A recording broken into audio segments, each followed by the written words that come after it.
Hello everyone, কেমন আছেন সবাই? দ্য বেঙ্গলি মেলের নতুন একটি ভিডিওতে আপনাদের সকলকে স্বাগত জানাই। সকাল সকাল ঘুম থেকে উঠেই ব্রেকফাস্ট টেবিলে চলে এসেছি। ব্রেকফাস্টে ছিল চিড়ের পোলাও, অমলেট আর চা। ব্রেকফাস্ট খেয়েই বেরিয়ে পড়েছি। আজ গোয়াতে আমাদের সেকেন্ড ডে।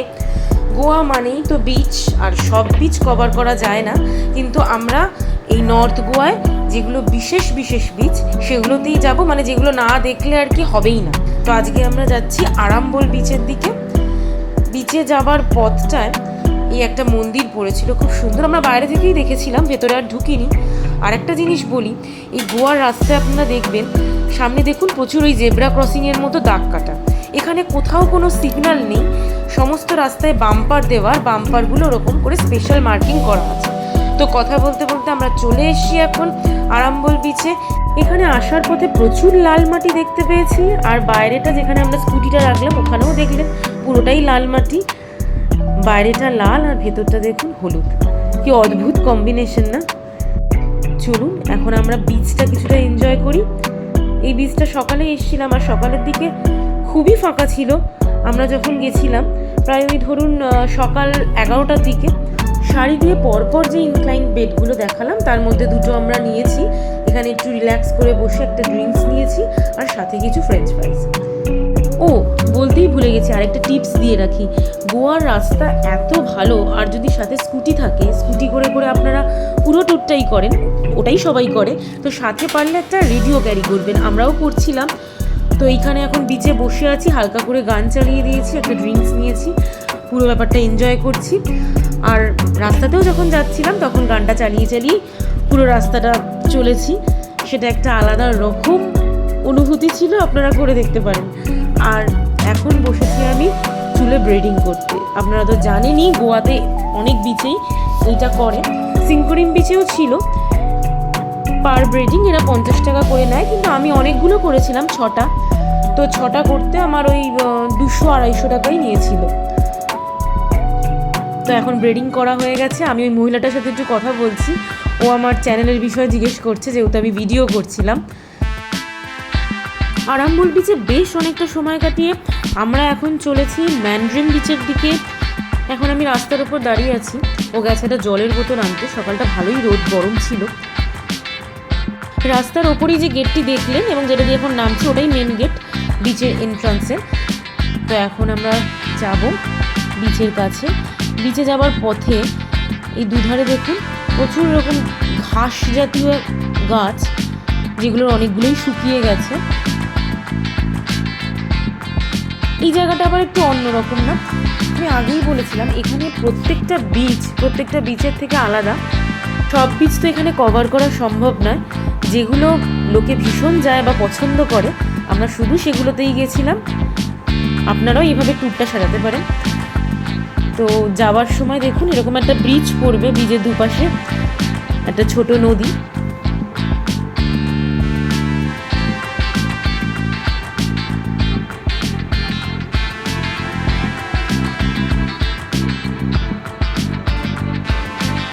আর প্রত্যেকটা বিচের ধারেই মোটামুটি এরকম 2-4টে দোকান আপনারা পাবেনই, যেখানে আপনার স্নান পোশাক আছে, বিভিন্ন ধরনের স্নান পোশাক, বেলুন, হ্যাট। তো দূর থেকে দেখা যাচ্ছে এখানেও এরকম প্রচুর ইনক্লাইন বেড আছে, তবে এরা আগের বিচটার থেকে আরেকটু বেশি পরিষ্কার পরিচ্ছন্ন। আমরা খুঁজে পেতে একটু সামনের দিকে একটা বেডে শোবো, কারণ এখান থেকে ভিউটা আরো বেশি ভালো লাগছে। বসে এবার আরাম, বাইরেটা এত গরম। এখানে আবার বিচটা দেখুন পুরোটাই সাদা। সামনে থেকে বসে পেছনে যখন ভিডিওটা করছিলাম, ব্যাক সাইডটা দেখুন কি দারুণ লাগছে। ইনক্লাইন বেডের সাথে সাথে এখানে কতগুলো হাটও দেখা যাচ্ছে। তো আমরা একটা ফ্রুট জুস নিয়ে এবার বসেছি। এখন এখানে মোটামুটি আধ ঘন্টা মতো থাকবো, কারণ আগের বিচটাতে আমরা অনেকটা সময় কাটিয়ে ফেলেছিলাম। বিচের ধারে এসে বসলে কোথা থেকে কিভাবে যে সময় কেটে যায় বোঝাই যায় না। একটা সাইডে আবার দোলনাও ছিল, তো সেখানে একটু বসলাম। এখন সমুদ্রের ধার দিয়ে হাঁটছি, আর কি ঠান্ডা হাওয়া বলে বোঝানো যাবে না। আমার চুলগুলো দেখে আপনারা বুঝতে পারছেন।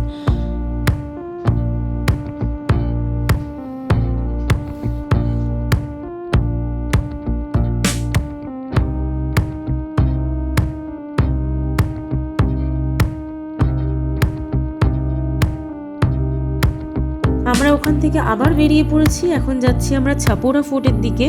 ছাপোরা ফোর্টের জাস্ট ঢোকার কিছুটা আগে থেকে এইরকম পুরো ওপরটা পতাকা দিয়ে ঢাকা ছিল, এরকম কমলা কমলা ছোট ছোট পতাকা। আর নিচে রাস্তার ওপর প্রচুর আলপনা আঁকা ছিল। এখানে শুরু হলো দেখুন, সারা রাস্তা জুড়ে আলপনা। আমার মনে হয় এখানে কোনো স্থানীয় পুজো ছিল এবং সেটা সবাই খুব সুন্দরভাবে পালন করেন, কারণ অনেক মহিলাকেই দেখলাম বাড়ির সামনে সুন্দর করে আলপনা দিতে। তো আমরা ছাপোরা ফোর্টের যে বাইরে পার্কিংটা সেখানে কাছেই চলে এসেছি। রাস্তাটা কি অপূর্ব সুন্দর লাগছে, একেই তো অনেক গাছপালা, তারপর এরকম করে সুন্দর করে সাজানো। তো চলে এসেছি আমরা কার পার্কিং এর কাছে। ঢোকার মুখে একটা ডাবওয়ালাকে পেলাম, তো এখান থেকে ডাব নিলাম। কিন্তু জানেন ওখানে অত ডাব গাছ থাকলেও ডাব কিন্তু মোটেই সস্তা নয়। ডাবের দাম প্রত্যেকটা জায়গায় 60 থেকে 70 টাকা, কারণ বেশিরভাগ ডাবই নাকি বাইরে এক্সপোর্ট হয়ে যায়। তাহলেই ভাবুন, নিজেদের দেশের গাছ কিন্তু দেশের লোকই ঠিক মতো খেতে পাচ্ছে না।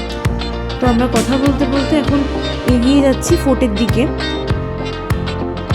এখান থেকেই যে ফোর্টের কনস্ট্রাকশন ডান দিক থেকে শুরু হয়ে গেছে।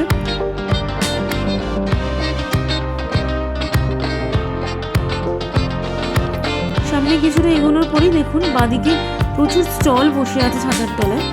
প্রত্যেকটা স্টলেই দেখলাম খুব একটা ভারী খাবার দাবার বানানো হচ্ছে না, হালকা পাতলা টিফিন জাতীয় কিছু খাবার আর ফলের রস, ফল। আমরা অনেক সকালে খেয়ে বেরিয়েছিলাম, তারপর আর বিশেষ সেরকম কিছু খাওয়া হয়নি। তো এখানে বসে 2 প্লেট ম্যাগি আর 2টো শসা অর্ডার করলাম।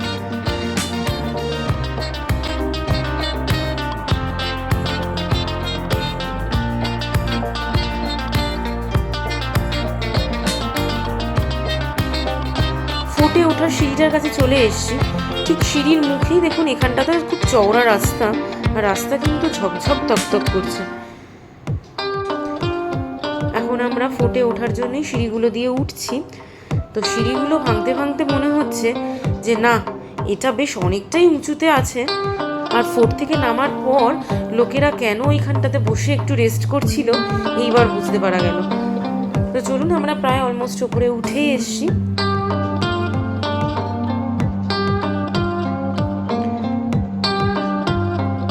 এখানে সিঁড়ি, পাঁচিল সবকিছুই পুরনো ইটের তৈরি, আর ধারে ধারে এরকম রেলিং দেওয়া আছে। বেশ কিছুটা ওঠার পরে আমরাও একটু টায়ার্ড হয়ে গেছিলাম, তো ভাবলাম এই একটা রেলিংয়ের ধার ধরে একটু দাঁড়িয়ে নিই। আর সেখানে হাওয়াও দিচ্ছিল ভারী সুন্দর। আমরা এবার চলে এসেছি ফোর্টের ওপর। সামনেই ছোট্ট একটা টানেলের মতো জায়গা, আর এখান থেকে ঢুকেই আমরা চলে যাব ফোর্টের এই একদম সামনেটা। এখানেও দেখুন ফোর্টটা পুরোটাই লাল মাটি, আর যেহেতু পাহাড়ের ওপর এই জায়গাটা পুরোটাই অসমান, মাঝে মাঝে একটু সমান জায়গাও রয়েছে, আর ছোট বড় ইট করে চারদিকে। আর ওই ধারগুলো বরাবর সব পাঁচিল, যার মধ্যে বেশিটাই ভেঙে গেছে পাঁচিলগুলো। এই ফোর্টেও জানেন দারুণ সুন্দর সানসেট দেখা যায় এই ধারগুলোতে বসে। এই জায়গাগুলো অনেকটাই ক্ষয়ে গেছে, ক্ষয়ে এতটা নিচু হয়ে গেছে। দূরে সমুদ্র দেখুন কি সুন্দর দেখাচ্ছে,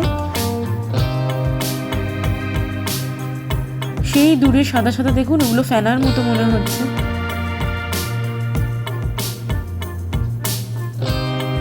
তো আমরা এখন ফোর্ট থেকে বেরিয়ে সোজা চলে এসেছি হোটেলে। হোটেলে এসে এখন ভাবছি একটু সুইমিং পুলে সময় কাটাবো, কারণ প্রথম একদিন তো কিছুই হয়নি, সেকেন্ড দিন চলে যাচ্ছে। এখন যদি পুলে না নামি তাহলে আর পরে সময় হবে বলেও মনে হয় না। তো পুলে নেমেই দেখলাম এরকম একটা দুটো বল পুলে দেওয়াই রয়েছে, যাতে পুলে নেমে যে যার ইচ্ছা মতো খেলতে পারে, সময় কাটাতে পারে।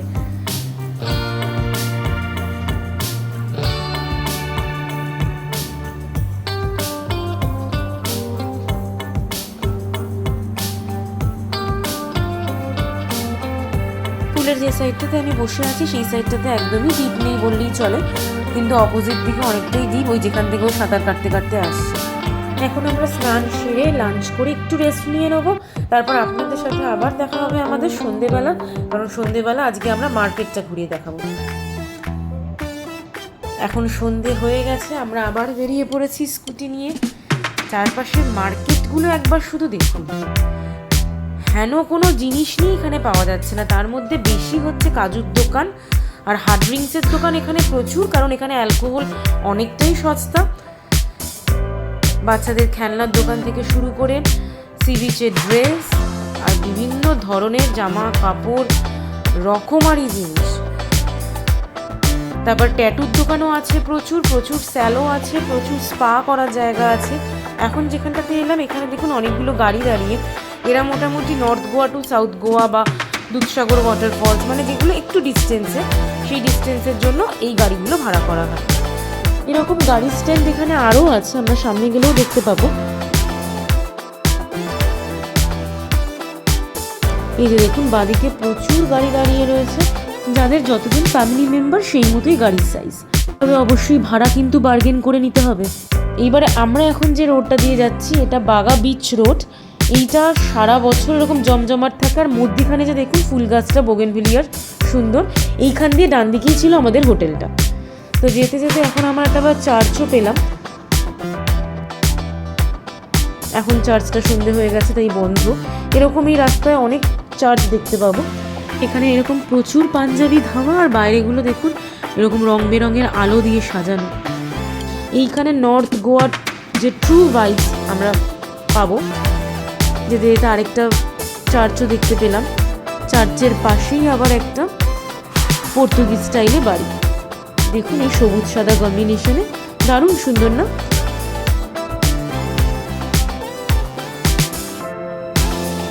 আর রেস্টুরেন্টগুলো দেখুন এরকম একটা বাইরে শ্যাক মতো করা আছে।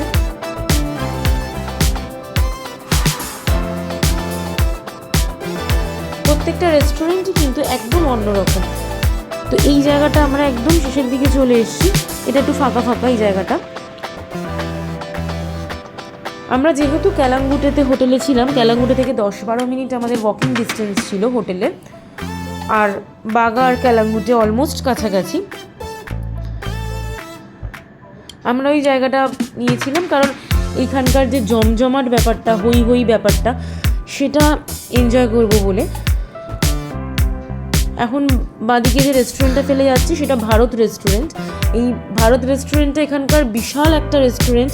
এই রেস্টুরেন্টের গা বরাবরই চলে গেছে যে রাস্তাটা, সেই রাস্তাটা যাচ্ছে বাগা বিচের দিকে। আর এইটাকে বলে টিটোস লেন। এই টিটোস লেনে সন্ধ্যের পর থেকেই নাচ গান পার্টি, হই হুল্লোড়, খাওয়া দাওয়া, অনেকে এখানে ড্রিঙ্ক করেন, স্মোক করেন। আর কপিরাইটের জন্য আমি সাউন্ডটা দিতে পারলাম না, সাউন্ডটা দিলে এখানে প্রত্যেকটা রেস্টুরেন্ট থেকেই বলিউডের গান, তারপর ইংলিশ সং, ভেতরে প্রচুর জোরে জোরে মিউজিক চলছে, নাচ গান হচ্ছে। বার আছে, বার কাম রেস্টুরেন্টই বেশি টিটোস লেনে। আর আছে প্রচুর ট্যাটু করার দোকান।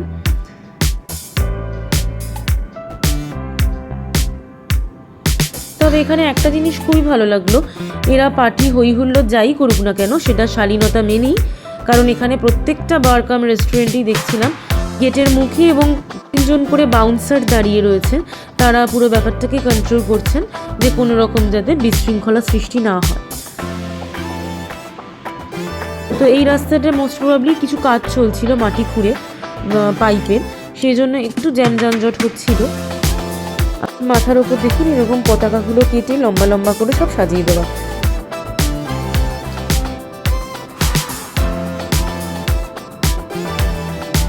বাগা বিচের রাস্তাটা যেহেতু খুবই সরু তাই একটু এখানে ভিড় হয়। এখানেও দেখুন পাশে পে পার্কিং আছে, বড় গাড়িগুলো রাখার আলাদা ব্যবস্থা। তো আমরা অলমোস্ট বিচের কাছে চলে এসেছি।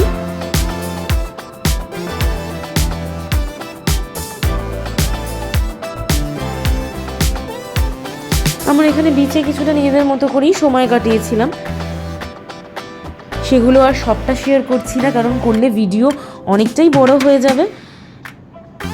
বিচের মুখটা থেকে দেখাই যে বাগা বিচটা রাত্রিবেলা কি সুন্দর আলো দিয়ে সাজানো হয়।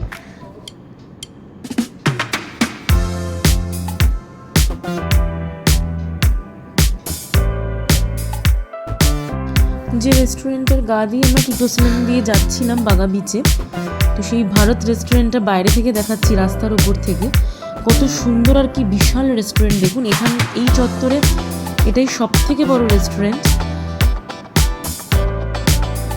যেটা ফ্যামিলি রেস্টুরেন্ট এবং এখানে প্রচুর মেনু। ঢুকেই দেখলাম একটা ফরেনার ফ্যামিলি, তারা বসে ওখানে ড্রিঙ্ক নিচ্ছে এবং ভীষণই পরিষ্কার পরিচ্ছন্ন, আবার ওখানে খেলাও চলছে টিভিতে। তো আমরা বসেছিলাম একদম কর্নারের সিটটাতে। এই রেস্টুরেন্টটাতে একটা সুবিধা, পুরো সাইড ধরে যে রাস্তাটা গেছে পুরো ওপেন, রেস্টুরেন্টে খেতে খেতে আপনারা সেই ব্যাপারটা এনজয় করতে পারবেন। গাড়ি চলছে, লোকজন হাঁটছে। তো মেনু কার্ডটা একবার আপনাদের দেখিয়ে দিলাম, দামগুলো একটু খেয়াল করুন, খুব বেশি না, একদমই রিজনেবল দাম। যারা এই বাগা বিচে এসে থাকেন তারা এই ভারত রেস্টুরেন্টে অবশ্যই একবার খেয়ে দেখবেন। খাবার কোয়ালিটি এবং দাম দুটোই একদম ঠিকঠাক।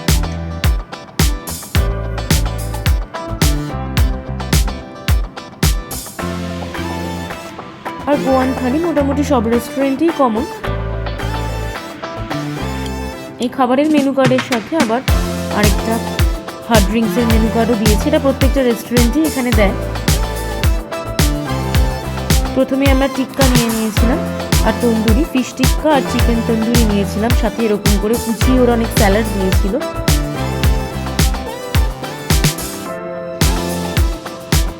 সাথে নিয়েছিলাম বিরিয়ানি।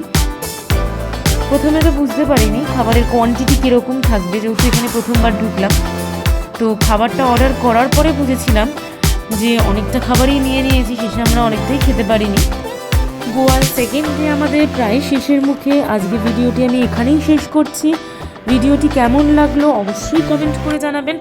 আর গোয়ার ব্লগগুলো প্রথম থেকে যদি ফলো করেন তাহলে আশা করি অনেক সুবিধা হবে আপনাদের। তো ভিডিওটি ভালো লাগলে একটি লাইক করে দেবেন আর চ্যানেলটিকে সাবস্ক্রাইব করে রাখবেন।